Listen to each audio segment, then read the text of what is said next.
بسم اللہ الرحمن الرحیم الصلاۃ والسلام علیک یا سیدی یا رسول اللہ وعلی آلک و اصحابک یا نور اللہ۔ درود شریف کے حوالے سے ایک واقعہ سماعت فرمائیے۔ ایک بہن ہے، ان کا کہنا ہے کہ ان کا بھتیجا 9 کلاس میں پڑھتا ہے اور ماشاءاللہ سے حافظ قرآن بھی ہے، یعنی قرآن بھی حفظ کر رہا ہے۔ یہ اکثر اسکول جاتے ہوئے کوشش کے باوجود لیٹ ہو جاتا ہے، یعنی ٹائم پر نکلتا ہے، محنت بھی کرتا ہے کہ وقت پر پہنچوں، لیکن وقت پر اسکول نہیں پہنچ پاتا۔ کچھ دن پہلے صبح اسکول جاتے وقت کہنے لگا کہ پھپھو صرف 10 منٹ باقی ہیں، جبکہ اسکول کا راستہ 15 منٹ کا ہے اور گیٹ بند ہو گیا تو پھر مجھے اسکول میں داخل نہیں ہونے دیا جائے گا، اور پھر جو بابا ہیں وہ بھی ڈانٹیں گے۔ آپ دعا کرنا کہ میں اسکول وقت پر پہنچ جاؤں۔ میں نے اس سے کہا کہ گھر سے نکلنے کی دعا پڑھو اور درود شریف کثرت سے پڑھتے جاؤ، گھڑی نہیں دیکھنا، مگر یہ کہ درود شریف خوب پڑھتے پڑھتے جانا۔ چنانچہ وہ سارے راستے درود شریف پڑھتا گیا اور اسکول پہنچ گیا۔ دوپہر کو اسکول سے گھر آ کر کہنے لگا، آج تو کمال ہو گیا، میں سارے راستے درود شریف پڑھتا گیا اور جب اسکول کے گیٹ پر پہنچا تو ابھی 5 منٹ باقی تھے۔ تب میں نے اسے کہا کہ یہ میرا آزمودہ ہے، یعنی پھر ان کی پھپھو جان نے بتایا کہ یہ میرا آزمودہ ہے۔ وقت میں اللہ تعالیٰ برکت کیسے ڈالتا ہے، عقل بھی حیران رہ جاتی ہے۔ یعنی کہ اگر آپ کوئی کام کر رہے ہیں اور وقت کم ہے آپ کے پاس، تو آپ درود شریف کثرت سے پڑھنا شروع کر دیں اور اپنی گھڑی مت دیکھیں۔ انشاءاللہ آپ کے وقت میں ایسی برکت ہوگی کہ کام وقت سے پہلے مکمل ہو جائے گا اور آپ خود بھی حیران رہ جائیں گے۔ وہ بچہ کہتا ہے کہ اس دن سے لے کر آج تک وہ تمام مصروفیات کے باوجود 5000 مرتبہ درود شریف کا ورد روزانہ کرتا ہے۔ سبحان اللہ عز و جل۔ پھر ایک دن کہنے لگا کہ قرآن مجید کے سبق کی وجہ سے میں اسکول کا ٹیسٹ یاد نہ کر سکا اور مجھے ڈر تھا کہ مجھے سزا ملے گی، ڈانٹ پڑے گی، مار بھی پڑے گی۔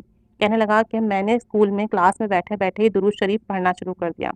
درود شریف پڑھتا رہا، جتنا مجھے خوف تھا اسی مقدار میں درود شریف پڑھتا رہا، یعنی کہ استاد سزا دیں گے اتنا ہی وہ تیز تیز درود شریف پڑھنے لگا۔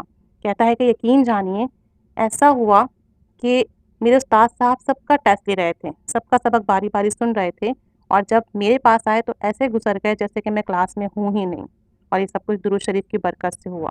استاد صاحب نے میرا ٹیسٹ سنا ہی نہیں، اور جبکہ میں کلاس میں موجود تھا لیکن وہ میرے پاس سے ایسے گزرے جیسے کہ میں کلاس میں ہوں ہی نہیں۔ یہ سب درود شریف کی برکت ہے۔ کیا کہنے درود پاک کے، درود پاک پڑھیں تو خوف بھی مٹ جاتا ہے، کام بھی بن جاتے ہیں، وقت میں برکت بھی ہو جاتی ہے، اور خوب خوب رحمت اور اجر و ثواب کا خزینہ بھی ملتا ہے۔ مزید لکھتی ہیں یہ بہن کہ درود شریف کی برکت سے میں نے خواب دیکھا کہ ہمارے علاقے کی ایک چوڑی سڑک، یعنی بڑی سی سڑک پر میں جا رہی ہوں اور کافی رش ہے، معمول کے مطابق لوگ وہاں آ جا رہے ہیں، اور میں تقریباً راؤنڈ اباؤٹ کے قریب پہنچ گئی ہوں تو ایک دم سے سڑک پر موجود افراد نظر نہیں آتے۔ میں پیچھے مڑ کر دیکھتی ہوں کہ سب کہاں چلے گئے۔ میں چونکہ سڑک کے بیچ میں موجود تھی تو جب پیچھے مڑ کر دیکھتی ہوں تو سب لوگ سڑک کے دونوں طرف ہاتھ باندھے سر جھکائے کھڑے ہوتے ہیں، بہت ادب سے۔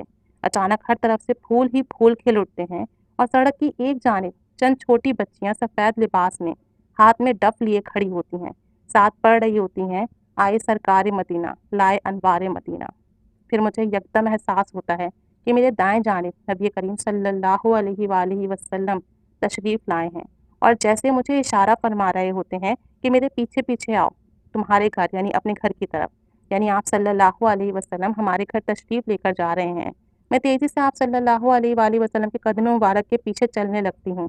آگے میرے والد صاحب گاڑی میں موجود ہوتے ہیں اور آپ صلی اللہ علیہ وآلہ وسلم کو دیکھ کر کہتے ہیں، میں جلدی گھر پہنچتا ہوں تاکہ گھر کو آپ صلی اللہ علیہ وآلہ وسلم کے شایان شان کر سکوں، سجا سکوں۔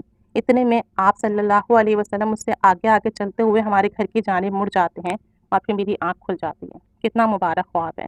جو لوگ درود شریف پڑھتے ہیں کیسے اللہ تعالیٰ ان پر کرم نوازیاں کرتا ہے، کیسے ان کے کام بناتا ہے، کیسے ان کے معاملات سنوارتا ہے۔ اللہ تعالیٰ ہم سب کو درود پاک پڑھنے کی توفیق و سعادت نصیب فرمائے، درود پاک کی محبت نصیب فرمائے، اور ہماری تمام جائز دعائیں مراد حاجات پوری فرمائے۔ آمین بجاہ النبی الآمین صلی اللہ علیہ محمد صلی اللہ علیہ وآلہ وسلم۔